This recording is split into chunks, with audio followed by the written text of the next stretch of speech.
Israel रक्षा मंत्री Yoav Gallant ने फिर से हमास को गाजा का नक्शा बदलने की चेतावनी दे दी है। गाजा वैसा नहीं होगा जैसा पहले था, हम सब कुछ खत्म कर देंगे, ये चेतावनी दी गई है। हमास स्थिति बदलना चाहता था लेकिन 180 डिग्री वापस बदल जाएगा और उन्हें इस बात का पछतावा होगा। साथ ही कहा कि हमास को हमला करने का पछतावा होगा आगे।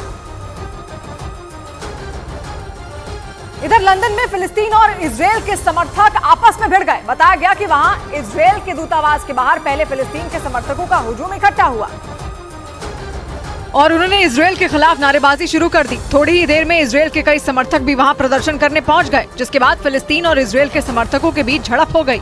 और इजरायल पर हमास के हमले की तारीफ करने पर फ्रांस ने ईरान को कड़ी चेतावनी दे दी। अल अरबिया न्यूज के मुताबिक फ्रांस के राष्ट्रपति इमानुएल मैक्रों ने एक बयान जारी किया और इस मुद्दे पर ईरान को धमकी दे डाली। इमानुएल मैक्रों ने दो टूक कहा कि हमास का खुलेआम समर्थन करने वाले ईरान के फैसले को फ्रांस किसी भी कीमत पर नजरअंदाज नहीं करेगा। इस बीच गाजा शहर पर इजराइल के एयर स्ट्राइक का एक हैरान कर देने वाला वीडियो सामने आया है। उस वीडियो में गाजा शहर पर ताबड़तोड़ रॉकेट की बारिश होती नजर आई है। इजराइल के इन हमलों में 830 से ज्यादा फिलिस्तीनी मारे गए हैं। और सामने आए वीडियो में इजराइल की वायुसेना गाजा शहर में कोहराम मचाती नजर आई। इजराइल के एयर स्ट्राइक से गाजा शहर धुआं होता दिखा। हवाई हमलों में हालात ऐसे बने कि एक के बाद एक रॉकेट गाजा को बर्बाद करते नजर आए।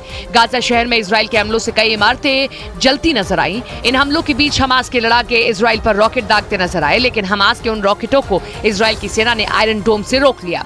हमास पर इजराइल के पलटवार के चलते 830 से ज्यादा फिलिस्तीन मारे गए हैं, जबकि इजराइल के एयर स्ट्राइक से 4200 से ज्यादा फिलिस्तीनी घायल हो गए। क्योंकि गाजा के रिमल इलाके में इजराइल ने हमास के ठिकानों को निशाना बनाया। इजराइल की सेना ने दावा किया कि रिमल से इजराइल के शहरों को निशाना बनाया गया था। रिमल वो जगह है जिसे हमास का गढ़ कहा जाता है।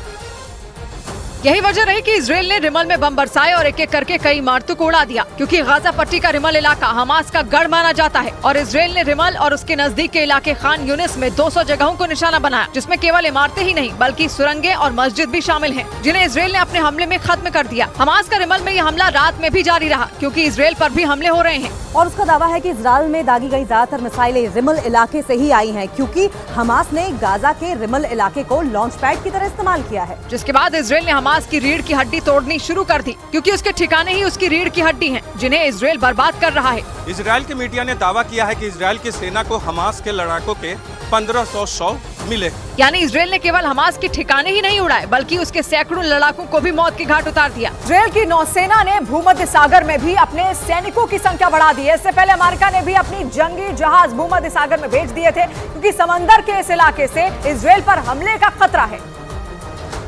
और अब इजराइल की नौसेना भूमध्य सागर में सतर्क हो गई है। यही नहीं, उसने भूमध्य सागर के रास्ते गाजा पट्टी पर हमले का प्लान भी बनाया, क्योंकि गाजा पट्टी की पश्चिमी सीमा भूमध्य सागर से लगती है, जहां इजराइल का कब्जा है। और इसी का फायदा उठाकर इजराइल ने भूमध्य सागर के रास्ते गाजा की घेरेबंदी शुरू कर दी। जबकि एक दिन पहले ही अमेरिका ने ऐलान किया था कि उसके 5000 नौसैनिक इजराइल की मदद के लिए भूमध्य सागर भेजे जा रहे हैं। साथ ही उसके खतरनाक लड़ाकू विमानों और जंगी जहाजों का बेड़ा भी भूमध्य सागर भेजा जा रहा है। यानी इजराइल गाजा को बचाने के लिए एक भी मौका नहीं देने वाला, क्योंकि वो हवा, जमीन और समंदर से गाजा पर हमला करने की प्लानिंग में है।